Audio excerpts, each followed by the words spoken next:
Building a home can seem extremely stressful, so today we're going to make it a little less overwhelming by touring a design studio and taking you through the step-by-step process. Not only are we going to take you through the step-by-step process with Tresidio's design consultants themselves, but we're also going to talk with them about all the important things that would be just good general knowledge for anybody building a custom home, doing a remodel, whether certain types of countertops are more valuable, where to put your money, where resale value is, all of the above, to really give you guys a good overview of what you can expect.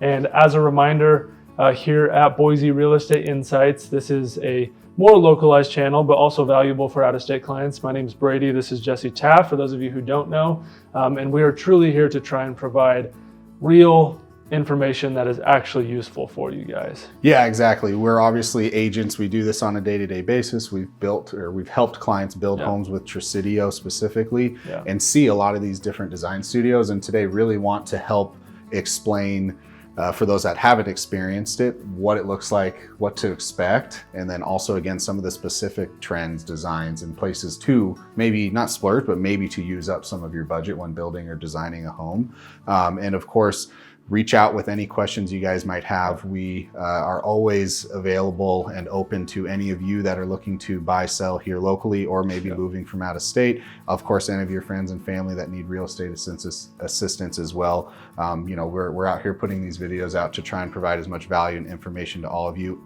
with the goal of connecting with as many of you as possible. So shoot us a text, shoot us a comment, give us a call, and let's connect and, you know, chat, whether you're buying now, a year from now, or maybe even never. You know, we want to get to know you guys and hopefully meet in person someday. Yeah, know that when you reach out to us, you get us, and know that if you build a new home or you look to buy new construction, you can use us as agents. Yeah, you don't have to use the builder's agent, and all of the builders, including Tresidio, they are very generous and they pay our side of the table. So it's essentially free to use us in those scenarios. With that, this video today, very valuable. As always, we're here to just help people. We want to help you guys provide as much value as possible. So let's go get with Tresidio's design consultants, go through everything that's going to be valuable for any of you. Building homes with Tresidio, with other builders, doing remodels, even just general knowledge for anything. I would say, especially at the end, we learned a lot about something we were very surprised about. So yes, we did. Stay till the end, which of course, you know, that's the YouTube gimmick there, but legitimately, there's some surprises there that, we even made multiple jokes about it. And then we got there and we're like, oh, this is pretty important. Yes, it is. Let's jump into it. Everybody, we're here with Nadja and Chandler, Tresidio's design helpers, agents, team. What's the word for it? I would say design. We're design consultants. Okay, there we go. Okay. You could say design team. Yes, awesome. Well, they're going to be helping us today go through the whole process of what Tresidio is like. So we'll go over an overview of what the design process is like. Then we'll go into all of the different design selections, what you guys can expect from the design studio with Tresidio. And then we'll go over like budget-friendly things that are valuable for those of you who are custom building or semi-custom building a home, anything you need to know. And probably a lot more of the fancy design words that Brady and I suck at that you guys can help maybe explain different Instead terms cool, and trends. Yeah. So we can start off with the design process with Tresidio. Can you give us just a basic overview of what that looks like from start to finish? Like you're in contract on a home, and then now you go to design. So when you finish the sales process with the agent, you come to us and we basically take on all the clients. We divide them evenly, and you come into our design studio, you meet with us. We have 3 appointments. The first one's a preview. So we basically go through all your plans, make sure everything's correct as it was contracted. We go through your elevations, your floor plan, your electrical plan. We will pick your exterior colors at that appointment. And then we also go through all the cabinet and shelving layouts throughout the house, and you can customize those as much as you want. The second appointment happens after that, and it's about 3 hours long. We start with the kitchen. We go through great room, the primary bathroom, and then secondary bathrooms. The third appointment typically covers laundry room, interior finishes, so carpet, paint, central vac, AC and heating options. And then we go through the electrical and lighting, and then we finalize. Nice, so it's broken up into sections of the home. Yes, for each, exactly. And then for people who are out of state. So people that are out of state come in for a full day and a half. So the first appointment is usually in the morning. We usually start at like 10 o'clock. We work all the way until about lunch. We'll take a break. And then after lunch, we come back. We do the second appointment. We go all the way until usually about 4 o'clock. And then the buyer will come in the next day. And we usually do about a half of a day. Usually people are able to get through everything by the second day around lunchtime. And usually that's enough time for buyers, but sometimes buyers go a little bit slower, a little faster. Everybody's a little different. But we usually have buyers come in for about 2 days, and that's enough time to get through everything. Yeah, so that allows people to just fly in for 2 days versus having to come in 3 different times, right? Exactly. And then do they work with both of you? They work with us separately though. She'll run appointments, I'll run appointments. Sometimes we're in here together, but yeah, they're separate appointments. Okay, so they just get assigned to either one of you and get right. So if we have a buyer that's an in-town buyer, let's say a buyer's assigned to me, I'll work with them for the first appointment. They come in a week later, they're going to be just meeting with me the whole time. And then the third appointment, usually about a week after that, again, meeting with me. And then usually they kind of can keep in touch with us throughout the build if they have questions or things come up. That's kind of our buyer that we're assigned to. Sweet. Awesome. So obviously we're going to go around in a minute here and show the hundreds of different selections that are out there for people that maybe are a little bit more design challenged, like myself. What can you guys help with, or what do you guys usually recommend or do for those that maybe come in here and like, I don't even know where to start? I think the best thing a buyer can do is go through our either quick move-in homes or our model homes and kind of find what they do like or find what they don't like. If someone's like, I don't like this, at least we have a starting point where we can start.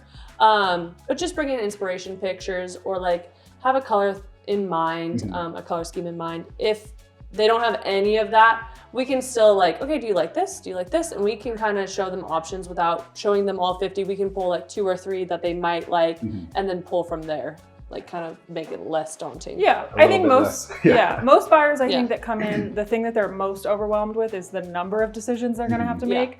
And we have a very set process in terms of exactly how we go through everything throughout the house. So we're not going to miss anything. We're going to walk them through every option that they have to make a decision on.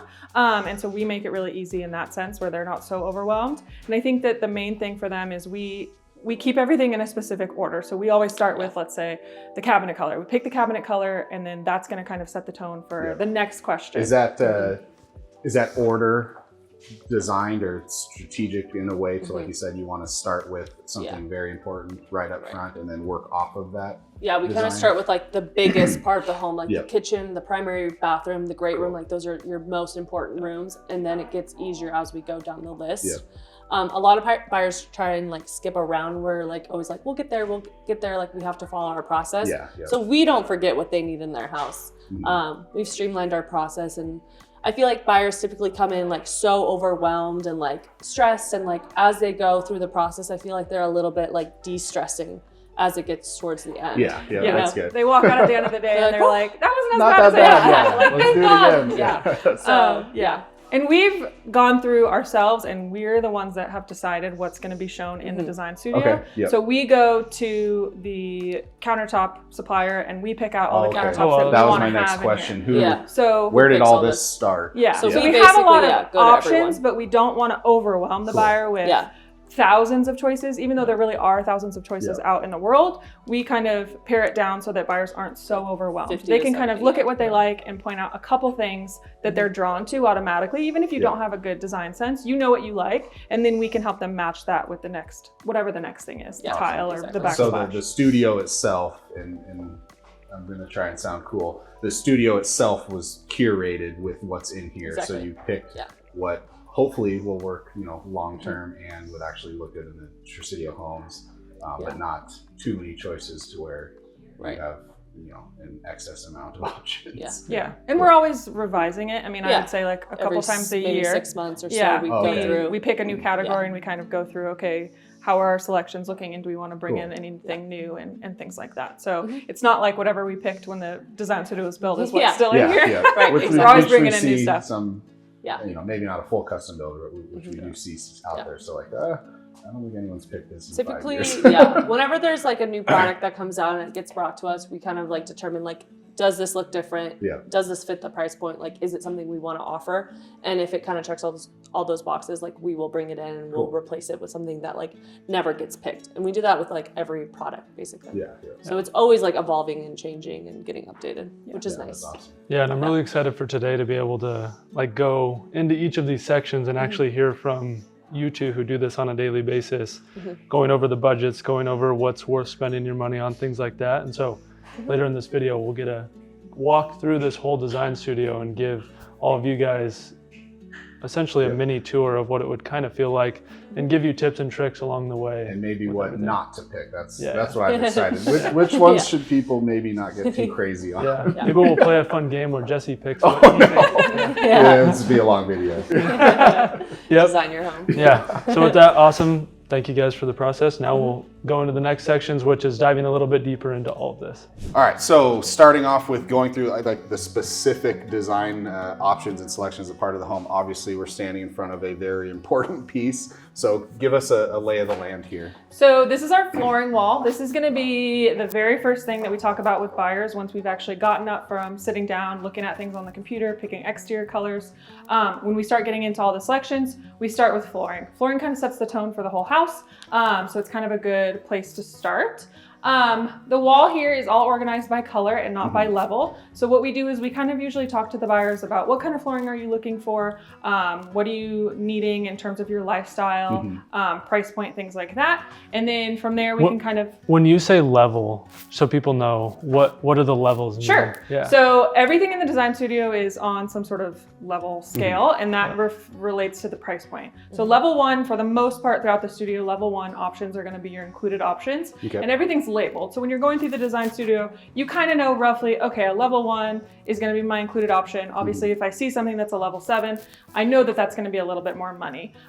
We will let buyers know if they want like an exact number. We can say, hey, by the way, like for your floor plan, a level 7 is this amount of money, and we can give them that information. But it's just kind of a good way for them to go through and kind of have that when they're picking things out. How often would you say for flooring buyers go from builder included and then upgrade to a level above that? I would say most of the time people we get a lot of upgrades on flooring. I feel like we have a lot of great options on the wall. And like the thickness of the wood is getting thicker as you go up in level. The planks get wider, you're getting a little bit better of color range, more character to the wood. So all those things are kind of going up as you go up on the level scale. But our included is LVP, and a lot of people do stay with the included option because they're looking for that durable product, which is typically LVP compared to the engineered.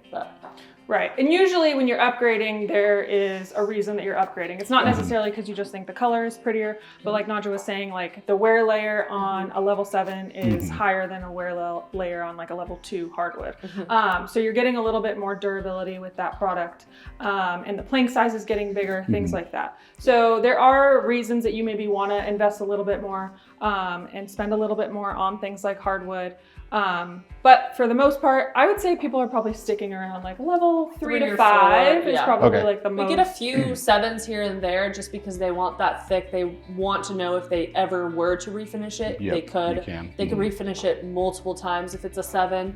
But yeah, typically a 3 to 4 to 5 is like kind of where. So like a thick real wood floor is going to be more expensive than engineered hardwood, which is more expensive than LVP. Yeah, basically like we don't offer any like real sand and seal flooring, but yes, if you were to do a real sand and seal floor that's like thick all the way down, the wood's all the way down to the base, it would be more expensive, especially because you're not only installing wood, you're then staining it and doing all those prep.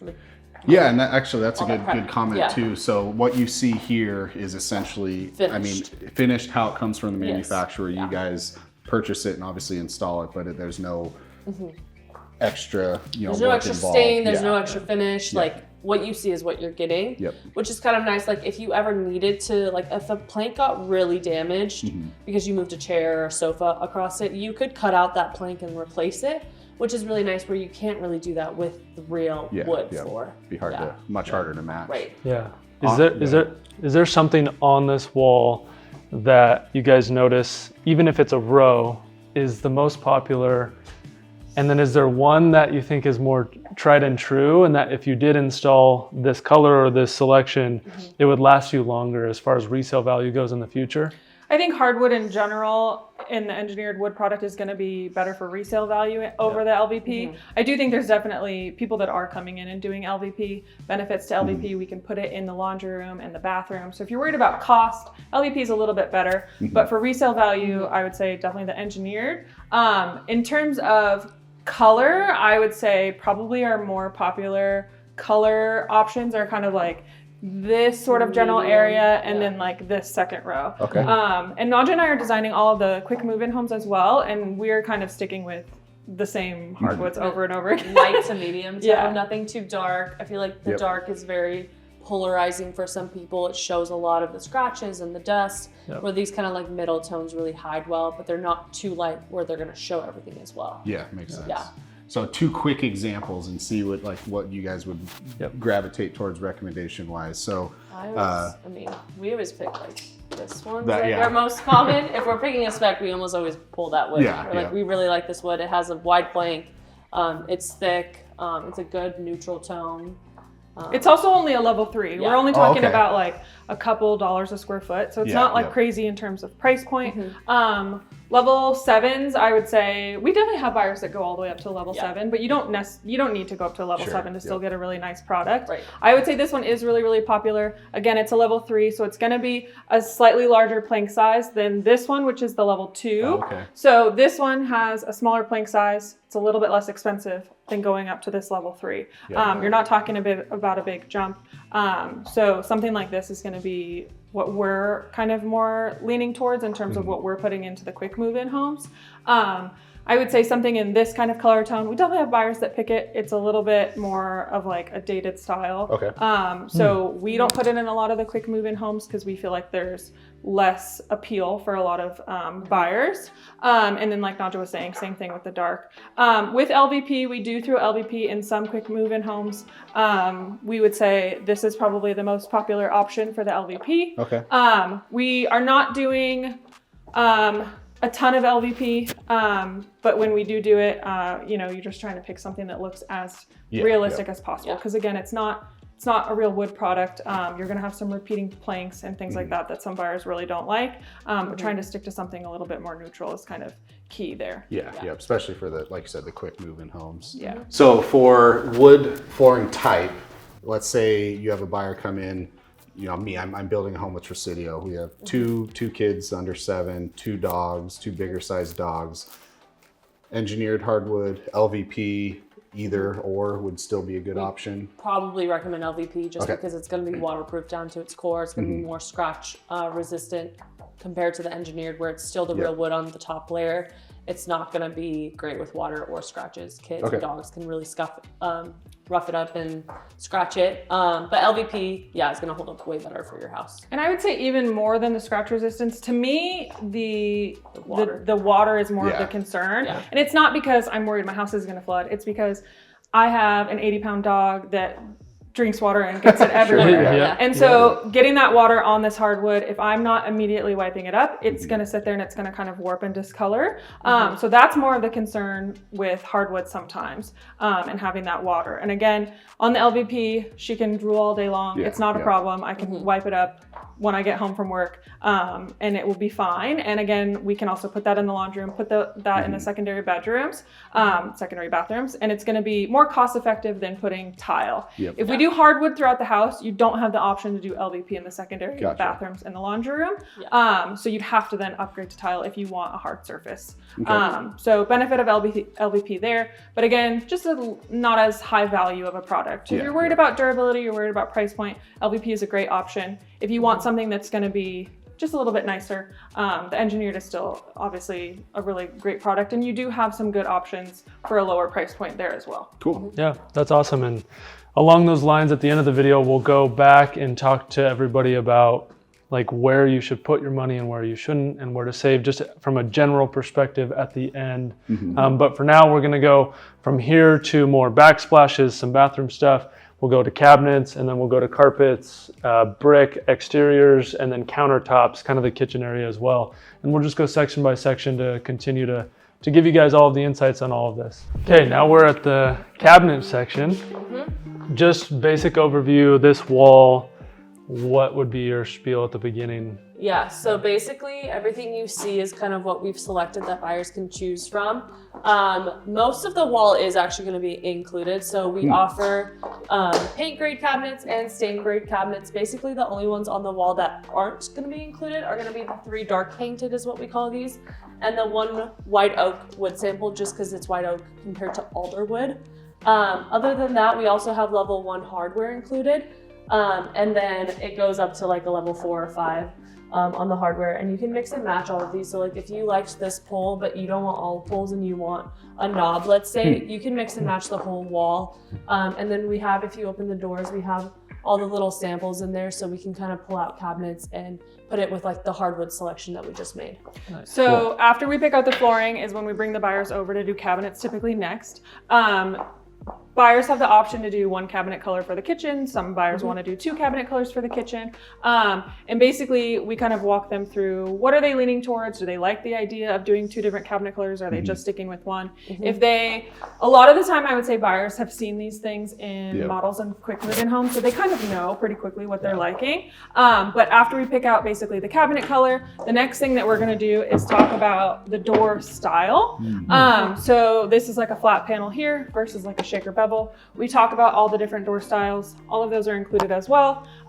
So we usually pick the color, then the style, then we talk about the hardware. And again, like Nadja was saying, most of the hardware is going to come in most of the colors, and you have the option to kind of pick and choose. And also what I would say is that whatever you pick for the kitchen isn't necessarily going to be what you put in your master bathroom or your powder bath. Gotcha. We go through every single room of the house individually. So even though this kind of sets the tone for the house, that doesn't necessarily mean that you're stuck with whatever you've chosen in the kitchen. Yeah, and we do 2 cabinet colors kind of included for the house. You can go above that.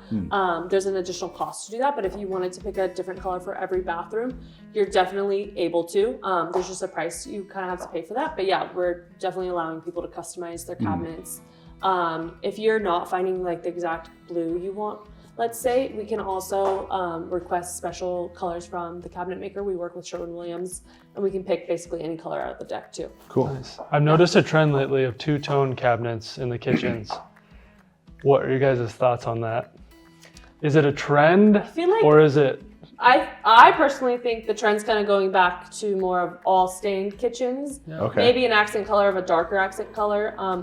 I don't think the trend is very white and stained anymore. I think we're seeing a little bit less of that and more kind of the darker stain tones. Like these here? Yeah, so these are all going to be Those stained. 3. Those are most popular. Even these here are all stained, stained alder wood. I would say, Versus these. all painted. Yeah. All painted. The all white everything. Right. And I feel like if it Which is wasn't getting that long painted, it's ago. getting No. painted Yeah. more like beige or cream, Okay. not really like your stark whites Yeah, or grays yeah. anymore. Yeah, that's what Yeah. I would say. When- We're noticing a trend towards a little bit of color. I think like the blues and greens, definitely not as much. But like these softer tones for the kitchen, matched Yeah, with that's nice. a stain. We're still doing that a decent amount. I think the other thing we've been doing is like maybe staining the whole kitchen and then picking 2 different countertops. Oh, okay. Yep. So that's kind of another way that those sort of 2 variations have been sort of coming through. I think it'll be around for a little while. I don't know if I think it's like totally timeless, but I don't think anything you really pick can Yeah. fully stand the length of time. But yeah. and you could make the argument that if a buyer did stain throughout the entire kitchen, they're going to get sick of that stain color. In 10 years, stain colors are going to change for sure. And I will say though, doing stain throughout the kitchen typically is going to hold up a lot better than paint. It's a lot easier to touch up stain than it is to touch up paint.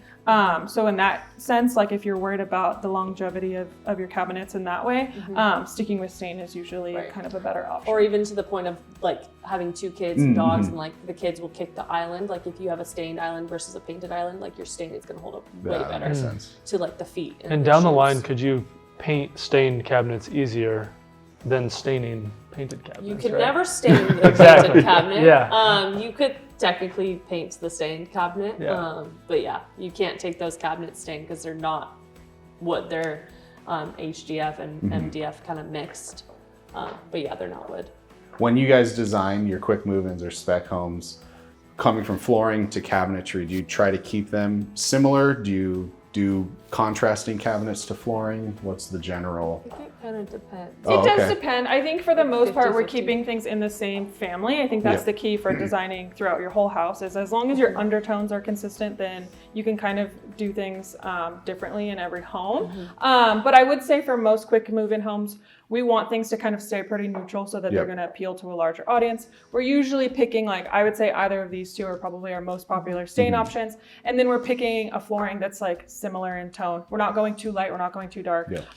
So we're sticking with something like that hardwood that we looked at earlier. You have a little bit of contrast, but nothing. It goes well with both of them, and that's kind of the palette we're staying in for most of our quick move-ins. Whether we throw paint color with one of those on the perimeter of the kitchen and keep the island stained, we'll do that too. But yeah, kind of in that realm. Cool. Yeah.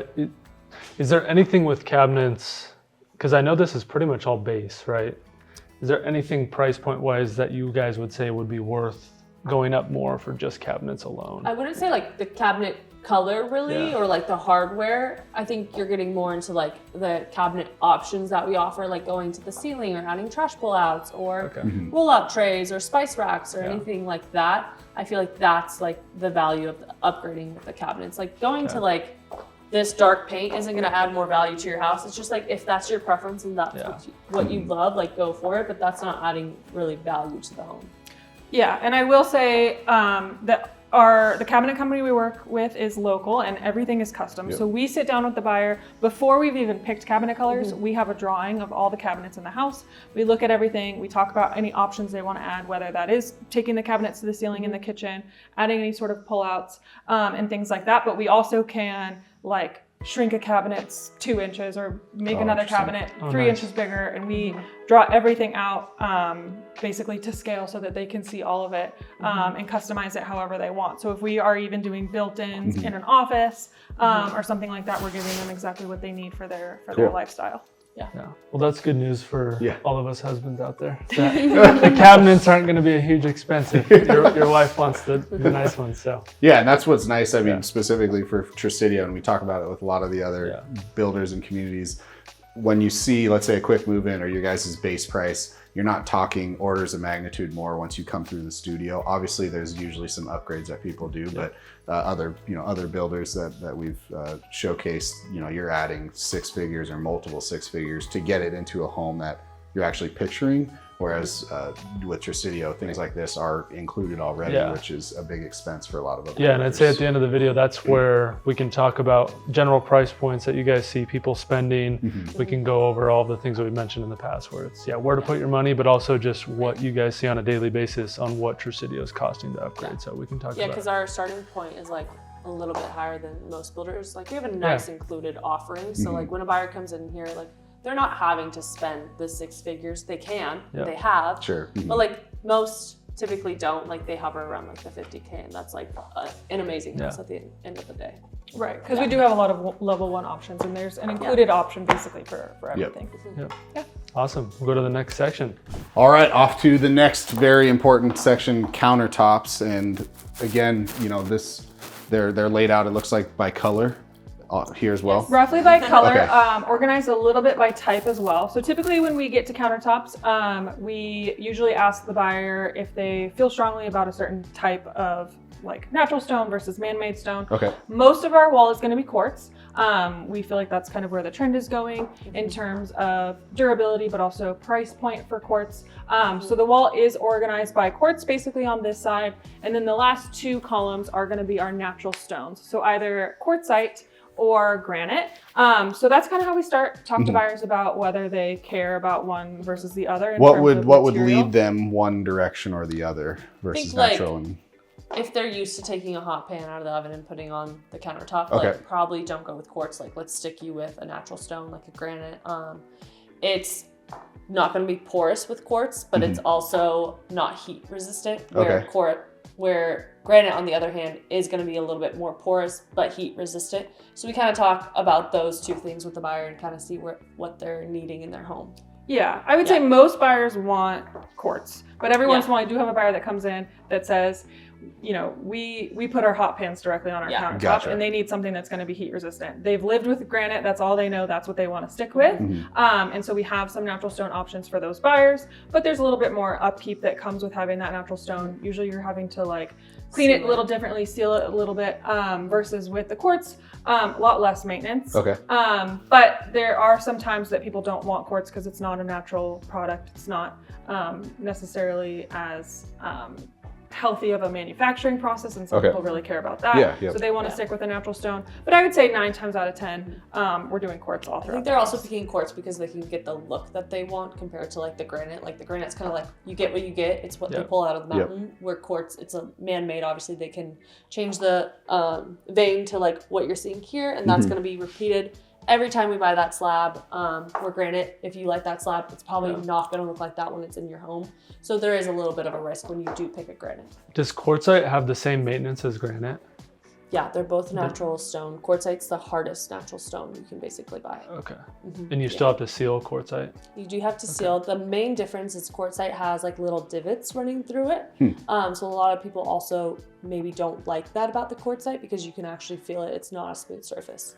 Yeah, that actually brings up a question I had. So it looks like all of yours are the smooth surface. Do you guys have any, or can a buyer, if they like the matte or kind of the almost rough where you can feel the different textures? We have a couple, like on the wall. Like this one is like a suede version of the quartz. Because it's quartz, it's not gonna have like those little divots, but it's gonna be suede. And then that's the main one that has, they're called like fissures. So if you rub your hand across it, you can kind of feel those. And those, I think that's in you can't control that. That's gonna be in your surface, whether you like it or not.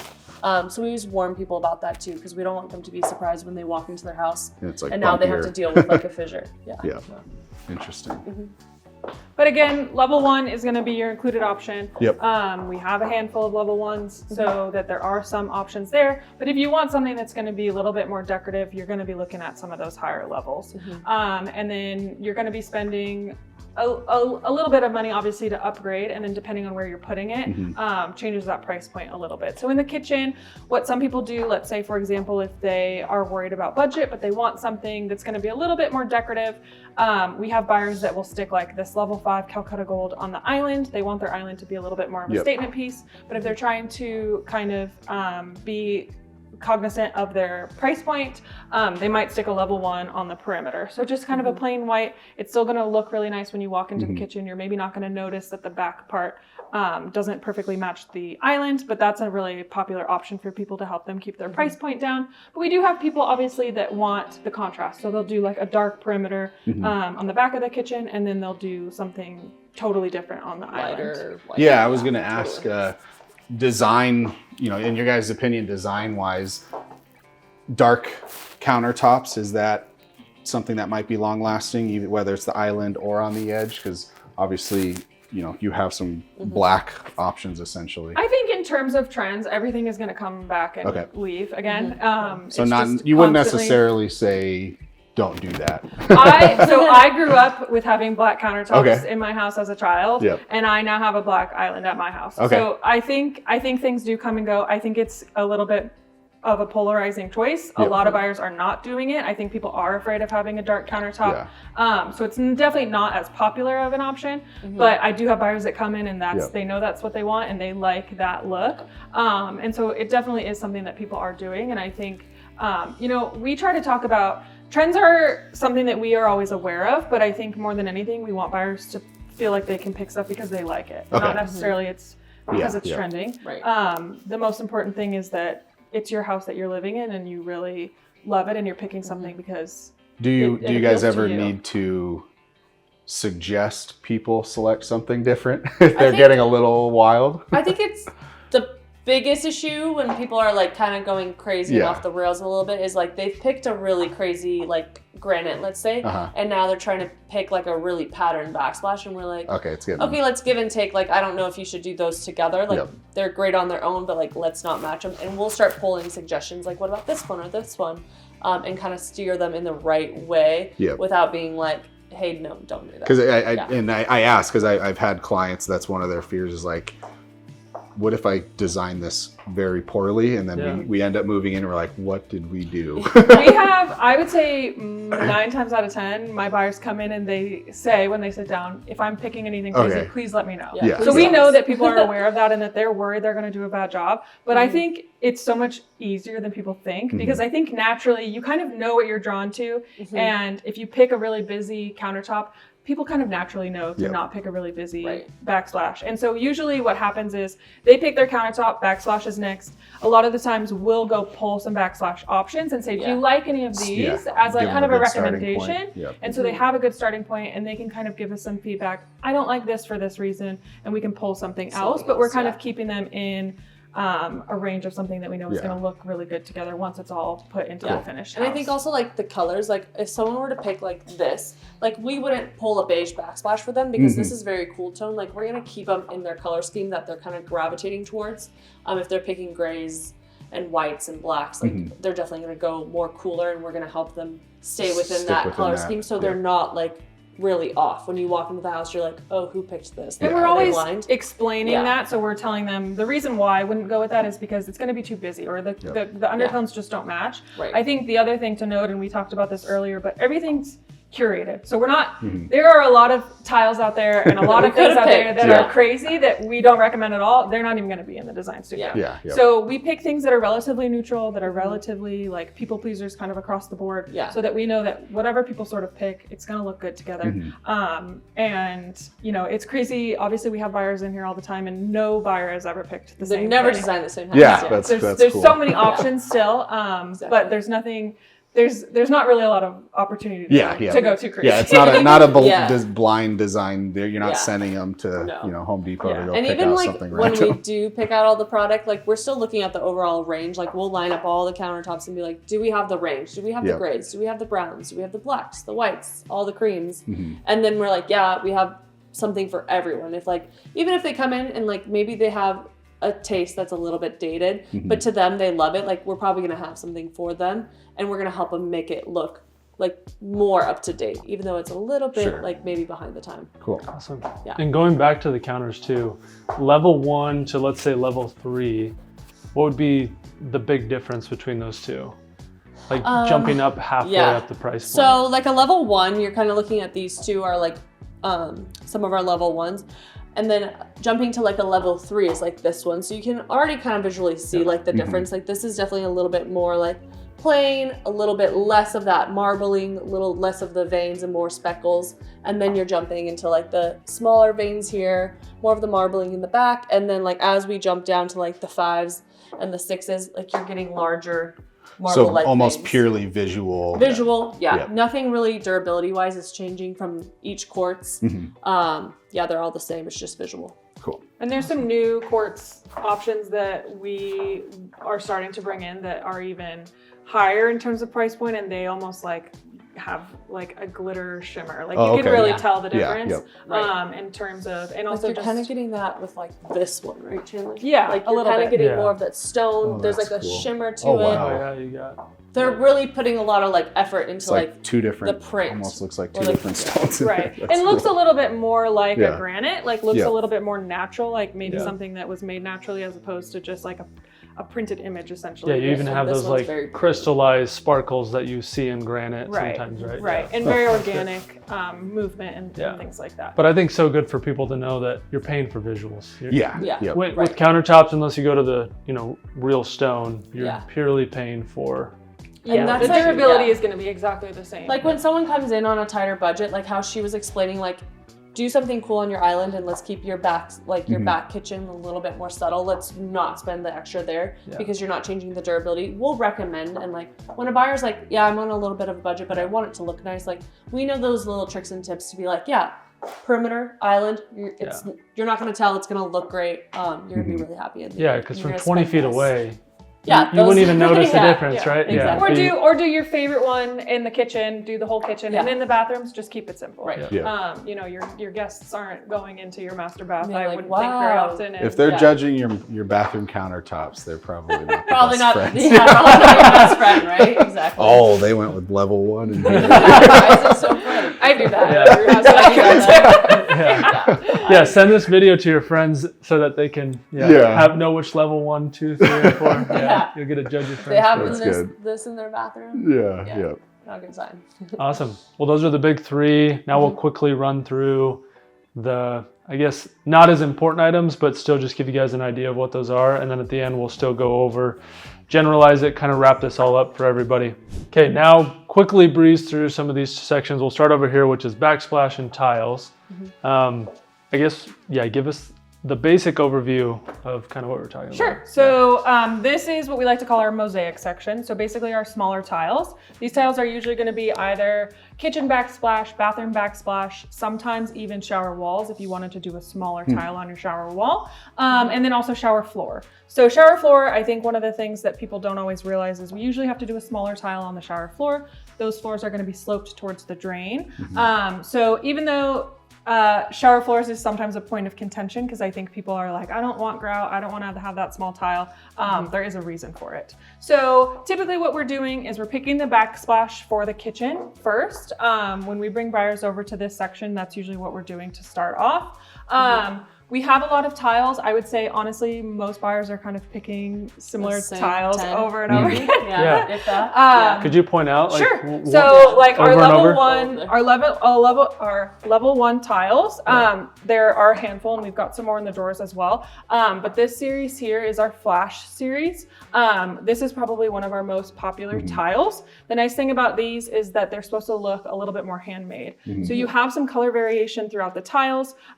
These tiles are the exact same, they're just cut differently. So if a buyer wanted to do this tile for their kitchen backsplash, they're going to have some that are more white, some are going to be a little bit more gray, some are going to be a little bit more cream. So you have some color variation in that backsplash. You're still adding interest without it being too distracting. So if they wanted to pick a busier countertop, they can still pick a backsplash tile like this and have it not be just a wall of white. It has a little bit of that color variation, has a little bit of that sort of natural looking edge, and a little bit of that texture in the tile as well. And then usually we would pair that with a blending grout. So grout that's going to sort of blend in and not be like a stark contrast with the tile itself. So those tiles are really, really popular for the kitchen. And then usually when we get into bathroom, what we're going to be doing is we pick out the cabinet color again. And then we're going to move into the larger tiles. So these are our field tiles, or the 12 by 24 tiles. We also, like I said, have options to do smaller tiles in the showers if we wanted to do that instead. But most of the time, buyers are going to pick a larger tile, less grout, and we usually start in the shower. But they have the option to do the same tile on the bathroom floor that's on the shower wall, or they can pick 2 separate tiles. And again, these all are going to range from a level 1 to about a level 7. Again, we have some that go all the way up to like a level 10 in some of these drawers here, but most of the time buyers stick with like a 2 to a 4. Yeah. And is it the same thing as the countertops where you're just paying for visuals, or is there any difference? Yeah, essentially. Yeah. I mean, like a level 1, we can back up a little bit. Like this is a level 1. You can kind of see there's not much going on with this one. This one's a 4, has a little bit more of that movement. There's more of like that print on top of it. You're going to get more variation between all the tiles going in the higher levels. And then some of them have like little divots too in them and have some more like texture to the surface. Yeah, and there are, most of the tiles on the wall, I believe, are porcelain. There are some ceramic options as well. The ceramic usually tends to be a little bit cheaper. So sometimes there's a material change, but for the most part, no. The other thing that sometimes differentiates with price is if somebody wanted to do a glossy tile as opposed to a matte. Most of the tiles on the wall are matte. Most buyers prefer matte. They don't want to deal with water spots and things like that on a shower wall, but we like to sometimes throw a glossy tile on a shower wall, which we have a couple of options over here. Those are going to be a little bit more expensive. So there are some differences, but for the most part, we encourage buyers to pick what they really like in terms of the style. What color palette are you looking for? What color are you drawn to? How busy do you want it to be? And we kind of go from there. Honestly, to upgrade to a couple higher levels isn't a huge price point for the whole shower, for the whole bathroom. So we encourage buyers, if you really love a tile, let's start there and we can kind of go from there. Yeah, and like sometimes if you really love a tile and you want to invest in the shower tile, let's say, we can help you pair it with like maybe a level 1 tile on the floor. So you get what you really love in the shower, and then we kind of simplify the floor and keep the budget a little bit lower when we mix it with like a level 1 tile. And not very often, but buyers do have the option to kind of do whatever they want with the tile. So if they wanted to do an accent wall in the shower, they wanted to do like a niche cutout with a decorative tile inside of that, we can do those options as well. Because we are a semi-custom builder, we want people to feel like they are getting what they want and able to get different upgrades of things that they've maybe seen in other homes. So we definitely can do that as well. And then we'll talk to the buyer about how they want that tile to be laid, whether they want a straight set tile or an offset tile, and kind of vertical, horizontal, herringbone, really whatever they want. Yeah, so we go through all of that with them as well. Yeah, a lot, like you said, or mentioned, a lot of fine details that obviously we're not showing in here because they're not necessarily physical things you can touch, but literally, you know, like in these 3 meetings or 2 meetings, designing every inch of the interior of the home. Down to like the Schluter and the grout, which we have samples of, but they're just in drawers. Yeah. And then we have more tile beyond this. We have these drawers full of tile. We're getting more like decorative tile, different shapes, different patterns. We have tile you can checkerboard. We really have many options for the buyers to choose from. So, yeah. Yep, should have everything for everyone. Yes, I mean, that's a lot of something options. for everyone. Yeah, and then even within the design studio too, it's also like if you want to step up into your shower or you want it to if you wanted it flat, like a 0 entry shower, we would definitely do like that that's for part you. of the design studio as well. Heated tile floors. Yeah. We have people that do like strip lighting underneath the vanity. We talk about the cabinets obviously at the beginning so they can change the cabinets. But yeah, lots of options for the bathroom. Benches, niches, shelves. Multiple shower heads. Yeah, rain heads, handhelds, glass doors, no glass door, freestanding tubs, built-in tubs. Really, you get to pick everything. Cool. Yeah, so the important piece with that is like structural things are in the design studio as well. Not for permitting, but like if you want a bench in your shower or you want a glass wall instead of a tile wall, like on the outside, those are things that could be decided in the design studio. So I know with some other builders, that's considered more of a structural thing. Obviously our buyers do go through structural with the sales agent, but typically that's going to be more like walls and windows, and anything other than that we can kind of like other sort of like little framing things here and there we do talk about in design, so adding benches and a niche and all that stuff, whether you want a curb or no curb or we do all that in design for sure. Perfect. Now we can head over to the best part of all of these, and that's carpet. Carpet. Okay, before we get to the all important carpet, because we're gonna make you guys wait for that, because that is probably the #1 spot, I would think. Everyone loves carpet. And then Jesse's gonna take his shoes off and test out the carpet. That weirds me out. I mean, it makes sense, but I don't think I would think to do that. Anyways, so starting off, or coming here to the stone and masonry section, which obviously is still a very important piece, but just order-wise wanted to save it. So yeah, I wanted to hear, and Brady has some comments he'll share of his opinion on what he likes, and maybe people shouldn't select as much. But what are you guys seeing selected the most? Obviously, what's included?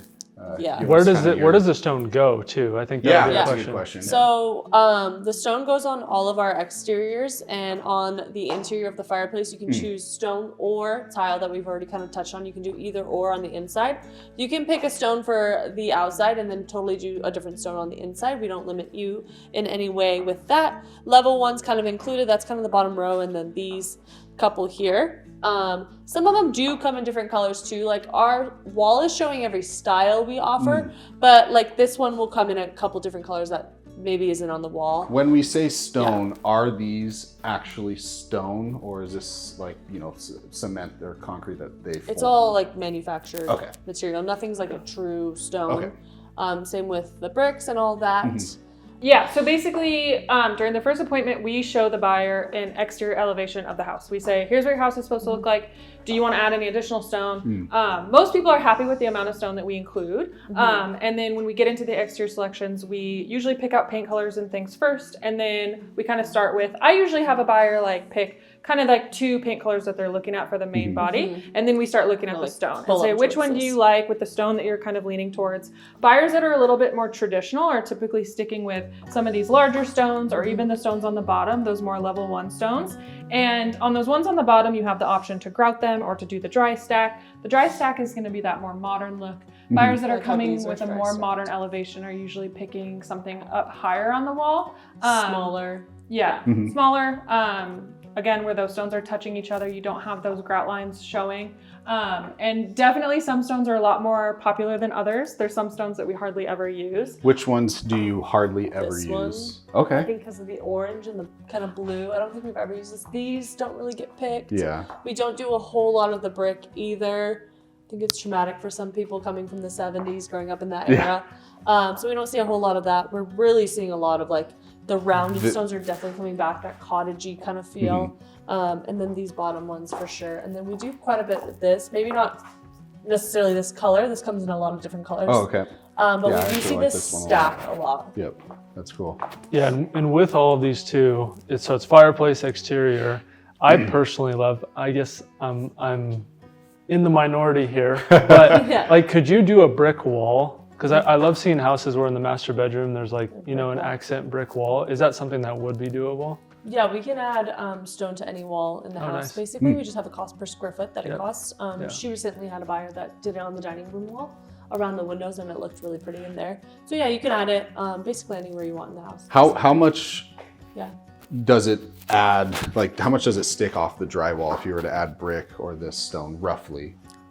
So not like I mean, you're not talking feet. About 2 inches. Okay, so maybe. not 2 to 3 inches, significantly. I would say. Probably Yeah, 3 to and be some of safe. them, obviously the brick is going to be flatter. Yep. That brick, Yeah. when you see it, a loose piece of it, it's pretty thin. It's not like a thick brick that you normally would see. It is that sort of thick veneer. Right. These are a little thicker. Same with these down low.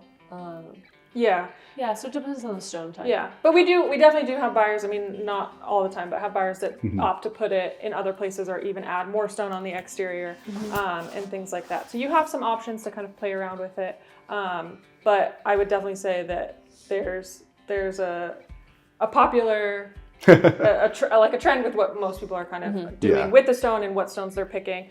And again, you do have the option to do tile on your fireplace. It's not as common of an option. That's Do you guys very do tile modern- on the exterior where stone could be? No. Okay. Not currently.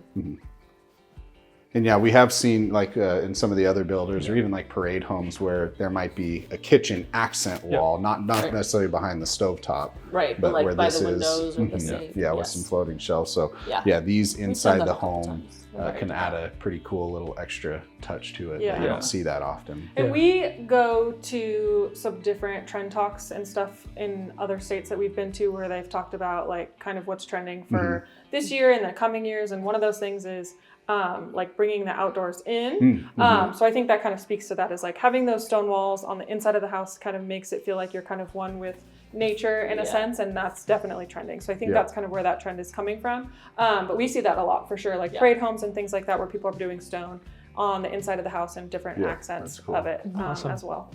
And before we go to the best part, carpet, and then the more generalized kind of wrap this all up with budgets, is there anything on this wall quality-wise, lasting-wise, that would make a difference? Or is it, again, another just visual choice, really? Just visual and personal preference, I would say, and style. I mean, this is a totally different style than this, and like we kind of have the whole wall organized. So whatever style you have, you can kind of come in and pick what's going to work with it. Okay, so the brick's not going to last longer than that. No. Okay, perfect. And we're not You're gonna trying to get any reason we're you not going can to to let sell the buyers brick. pick something that's not going to do well in this climate. Like that is a concern with some stones that you can't really have. There are certain stones that don't do well with the fluctuation of temperature and like the freezing temperatures. Some of the natural stones and things like that, I think, are a little bit up in the air in terms of like how that makes the sense. adhesion and things like that. So all of these are going to be totally fine, and they're all going to like perform the same. It's just kind of the manufacturing process in terms of that price point. Awesome. Just out of quick curiosity, you were talking about the brick. Which one of these four, like if you were designing a home, like the traditional red? Yeah, I'm so curious. Yeah. like right off the bat, I would go with this one Okay. personally, or I would go with this one, but I'd probably choose a different grout. Yeah, we Okay. can do The like a gray with the grout. white, not as big of a fan of, but like why I asked the wall question is I would put this in my kitchen. Yeah, I as mean, like an accent wall. or this I one. like I mean, that you could it's a different color, but you can see it here as you walk. But no, I would into do the this design with like studio. cream cabinets, Yeah. a nice like white marbled quartz with some other like goldish tones in the quartz, and I think it would look really good together. Yeah, So. I'm not hating on the brick. I love the brick. He's Actually, ready I to was just come in. curious. Yeah. No, That's I funny. love the design side of things. Yeah. Yeah, that's where I come in with Jesse. Yeah. I help with the design side of stuff. Yeah. Helps- Now we can helps slide pick out over. my We wardrobe. can slide over to the carpet, where Jesse might be able to be helpful here. Probably not. Okay, I'd say this one we're gonna keep very, very short. Yeah. Okay, yeah. What you see. So it's funny because I think I have some buyers, and a lot of the times it feels like it's the husbands, but the buyer, like, they're just waiting to get the carpet. Like, they don't care That's about anything funny. else. Oh wow. They Okay. They want it. They care Carpet about right electrical away. and they care about carpet. And That's sometimes hilarious. like, I mean, like, feel landscaping, this. cement, fence lines, things like that. I mean, yeah. So some that's buyers pretty really obvious. do care. So price point, we have included options. It does go up in level. I would say buyers are upgrading usually kind of in like the mid-level This range. to like here. What to not skimp on in terms of carpets? Carpet So, style, pad. The pad's not up here. We have pad options. Most people will invest in the pad over like the carpet because the pad, we have some with like the pet barrier on the back where like if a pet goes potty, it's not going to soak into the actual pad. It's going to sit on the top layer. You can carpet clean that up.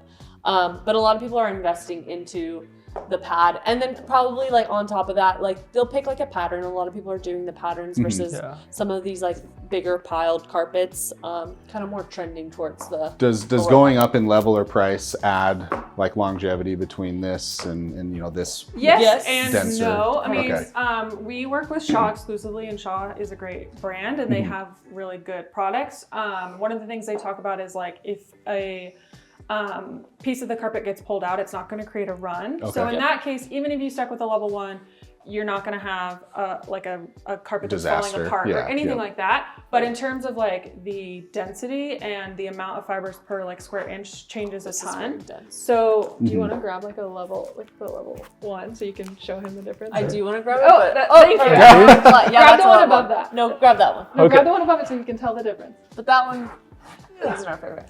So feel the difference between that and this. Oh wow. So this just feels not nearly as nice. Yeah. All right, we were joking at first, but this There's is a big this difference. has been There's a big pretty difference. interactive. This is why we're here though. Flip Right? them over. So there's My also a big goodness. difference in the backing of the Shaw That's carpet way pad. So like different. this has a Pet Perfect Plus pad. So like kind of same thing with that carpet pad that you're getting that layer of protection. You have a layer of protection on the back of this carpet. So if you do have the 2 dogs or the 3 cats or whatever you have, and they're kind of troublesome, like your carpet's gonna hold up much better because of this. They have other benefits in their carpet also with like Color Guard is a really great technology they've created that like if you clean with bleach and you like kind of spill it accidentally on your carpet, it's not gonna bleach your carpet. It also has fade resistance from the sun, so really great features as you kind of go down the line. Yeah. So the features do improve for sure. Obviously the feel definitely improves. The color. But I would say, I mean, I definitely have buyers that do upgrade all the way up to a level 6 because they feel like it's worth the value. And again, we're talking about like a couple dollars a square foot. It's not insane. But some people are sticking more in the middle range and then they're upgrading the pad. So they're upgrading to a denser pad, a memory foam pad, or a pad with that pet liner. And they're not as concerned about the carpet because again, they're all going to be pretty good quality carpets. I would say a lot of people aren't sticking with the level 1 just because you can really feel the difference. And we also have buyers that take carpet out completely. We do have buyers that just don't want to deal with carpet. They don't want it in their bedrooms. And we just do hardwood throughout the house. Yeah, again, even though we were joking, it sounds like this is an area where if you are going to upgrade, it's not just looks, like you're actually getting a completely stepped up product, features, feel. So. And it is easy to see the difference. Once we get into it, you can really see the difference between levels. And also we have buyers, we ask them, do you like a pattern? Do you not? I had a buyer recently who said, I absolutely hate vacuum lines. I don't want to see the vacuum lines on the carpet. Wow. Yeah, it's a common comment. Some people Yeah. love it. It's very different in terms of what people's opinion is on it. But it is, there are a lot of things to consider when it comes to carpet, for sure. Yeah, no, that's all great. And that kind of transitions into the next section, which will give you the overview of, where to put your money, where to not put it, where we see the most value for these upgrades in the design studio, and give you guys an overview of everything we talked about today. Okay, now to just overview all of this for you guys. That was a lot that we threw at them today. Thank you. Just very basic, I guess. What are the top 2, maybe 3 items that you guys think or see people should put their money into as far as a proportion to everything else? The biggest one for me would be taking out the carpet. Carpet in the great room is their included option. I would always remove that, put the hardwood floors in. I think cabinets to ceiling is second for me. It just elevates the look of the kitchen, draws your eyes up. And the third, I don't know, there's like so many things I would want to do. If I had like a drop-in tub, I would probably personally upgrade it to a freestanding tub. I think the look is a little bit nicer. Those are probably my three, but you might have three different ones. I would say appliances. I think people should be spending a little bit more on appliances, and I think sometimes they come in and think, oh, I'm just going to pick like kind of one of the base packages or not upgrade a ton, which we still have great appliances if you don't want to spend a lot of money. But I think in terms of resale value, I think in terms of just what's going to make your house seem more elevated, and doing a more elevated appliance package, I think is not a bad idea at all. Cabinets to the ceiling for sure, I think is a huge one. We throw cabinets to the ceiling on every quick move-in home. Yeah. Not every buyer is necessarily doing it. They don't necessarily see the value of it. We feel like it definitely elevates the look of the space, but also in terms of functionality, it is giving you more storage. Some people say, well, that storage is useless, I can't reach it. Yes, you can't reach it, but you decor, also Christmas plates. Yeah, throw things up there that you don't need to get to very often. It's hiding that big gap that to us reminds us of the houses we maybe grew up in, where you've got roosters and chickens up there and other decor. It's a dust collector. We definitely feel like taking cabinets up to the ceiling is going to give you that really custom look, and it's worth the extra money in order. I would say that's one of the number one things I hear when walking people through homes is if it doesn't go to the top, then they're like, well, what? That's just going to collect dust. I don't want that. Yeah, it's a useless. 99% of people want it to the ceiling. Yeah, for sure. And I would say I feel really strongly about having tile surrounds in the secondary bathrooms. A lot of buyers don't necessarily. We do have buyers that still keep fiberglass shower inserts in the secondary bathrooms. I just hate fiberglass. I hate looking at it. I don't want to clean it. I'll cover it with a curtain. I'm like, what about the top part? And it is a little bit. It is a little bit of money to spend to throw tile in there and do a tile surround. Even if you still have a tub, if the tub's important to you, you have young kids, or you just like to take baths and you want to have a tile surround with a bathtub, that's definitely something that we can do. That's something that I think is worth the money. I think it is a little bit funny when people spend a decent amount of money in the kitchen and then they kind of forget about the secondary bathroom. Like, my kids don't need that. And I do have. They don't need that, but and I have buyers that come through that say, "I'll do that in a couple years. We'll upgrade it." And it's just do it now. It's cheaper to do it now. You're never gonna probably remodel that. Like, it's gonna cost more. It's better to do it. It's more cost efficient to do it in design with us. Totally. In the design studio, where is the most amount of your money going towards? Which section? Kitchen, I think. I mean, it depends, because some people come in and spend a lot of money on the front of the house. They're doing black windows, they're adding stone, they're doing more concrete. They really care about their outdoor living, and then I feel like kitchen's second. Kitchen I think is a big one. I want to say it's master bath and kitchen, but it's really not, because master bath includes a lot. Master bath is going to include hard surfaces already, so you're going to have tile floors, tile shower walls, quartz countertops. Secondary bathrooms are not going to include that. So in order to upgrade to the level of the master bath, you're going to spend more on a secondary bathroom, which is maybe why people don't necessarily feel comfortable doing that. But doing tile surrounds in those secondary bathrooms, you don't necessarily need to throw a shower door on there. You could still keep a curtain. But doing quartz countertops, you're going to spend a little bit more money because the included option is a laminate countertop.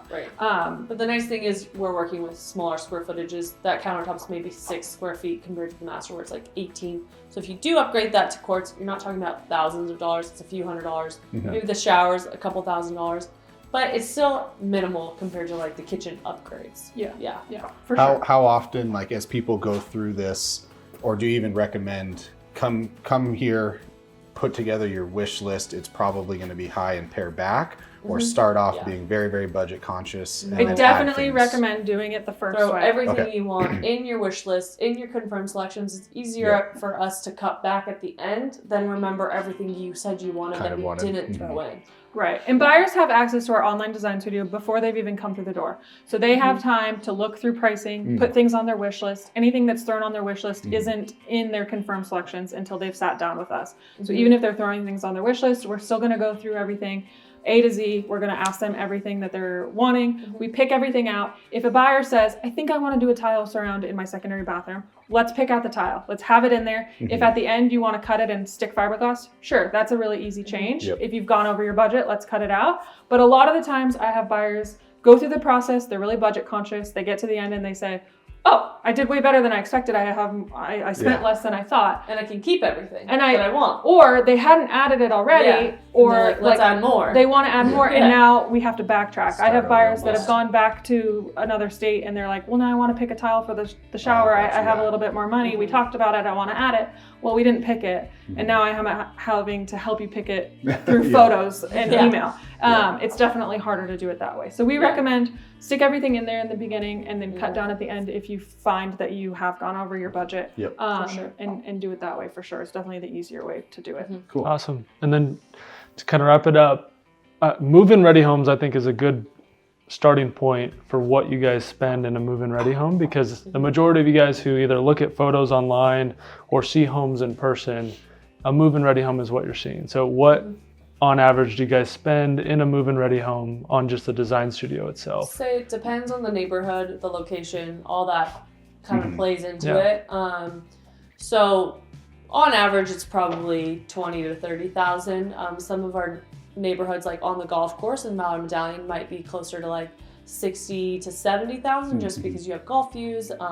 It's kind of on par with the type of house you're buying. And larger floor plans. Larger floor plans require more money, so all of that kind of makes the budget. We're never spending $100,000 on a quick move-in. Never. And those budgets are set for us, so we know how to work with those budgets. We get a budget and a floor plan, and we know where our money is going to go and kind of what we're going to do with that money. Usually cabins to the ceiling is the first thing. Take the carpet out of the great room. Great room built-ins, tile, secondary shower surrounds, hard surfaces in there. And I would say are most common. And then like on a really high-end spec home, if we have extra money, we're doing stained beams in the great room. We're doing maybe like a built-in fridge. Built-in fridge for sure. Nice floating shelves in the great room. So we kind of know. Higher end lighting. I mean, we're just doing like little extra details that like a higher end buyer wants and might notice compared to someone buying maybe more of an affordable home. Or starter home and things like that. Yeah. Awesome. Yeah, well, that's super helpful. And if you guys want to go see a move-in ready home with some of the most popular floor plans, check out this video. Me and Jesse tour Lugano Terra, which is one of their faster selling communities out here in the Boise area. And you get to see exactly what we're talking about with what they're spending in those move-in ready homes. Thank you guys for watching.